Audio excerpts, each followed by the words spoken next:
May tanong dito, bakit wala na daw visa stamp sa passport niya nung nag-renew siya ng kanyang visa? Nasa Emirates ID na daw ba ang visa natin dito sa United Arab Emirates? Panoorin niyo ito guys dahil pati ang ibang bansa ay nagpapatupad na rin ng paperless visa. What?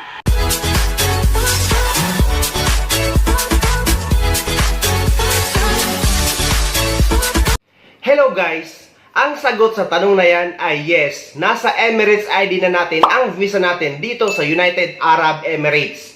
At marami na ring bansa, lalo na dito sa Middle East, ang nagpapatupad ng paperless visa na ina-attach na yung visa nila sa kanilang residence ID. At kahit kapag nagpa-verify ka ng kontrata sa Polo Dubai or sa Polo Abu Dhabi, ay imbis na yung visa copy ang ipapapotocopy mo, ay yung Emirates ID na ang kailangan mong dalhin or photocopy ng iyong Emirates ID. At kahit kapag umuwi ka sa Pilipinas at once na pabalik ka na sa ibang bansa, ay yung Emirates ID na rin ang hinahanap sa immigration. Instead, yung visa na dating nakatatak sa passport natin. May nagtanong naman kung paano daw kung hindi pinadala ng employer nila yung kanilang residence ID kung nasaang bansa man sila.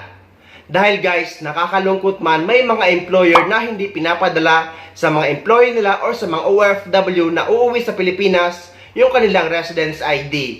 Hindi ko nga alam kung bakit. Napakarami ang nag-share niyan sa akin, lalo na yung mga nagtatrabaho sa bahay or yung tinatawag na mga household workers.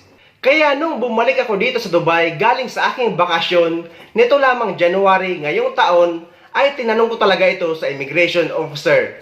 Ang sabi ko, paano yung mga hindi nakadala ng kanilang residence ID dahil may mga employer nga na hindi ito pinapadala sa mga OFW kapag uuwi sa Pilipinas. Pwede ba kako ang photocopy nito? At ang sagot ng immigration officer sa akin ay yes.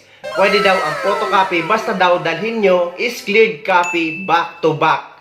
Pero guys, hindi ko sinasabi na lahat ng immigration officer ay ganito kabait.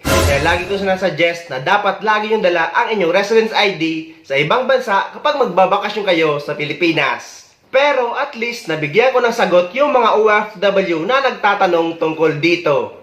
At sa mga kumpletong requirements naman pauwi sa Pilipinas at pabalik sa ibang bansa, ay may bago akong upload tungkol dito na ilalagay ko yung link sa description ng video na ito para mapanood nyo. Dahil guys, napakarami na namang pagbabago sa Pilipinas, lalo na sa mga requirements pauwi sa Pilipinas at pabalik sa ibang bansa. So ayun guys, sana may nakuha kayong idea at sana nakatulong ang video na ito sa inyo.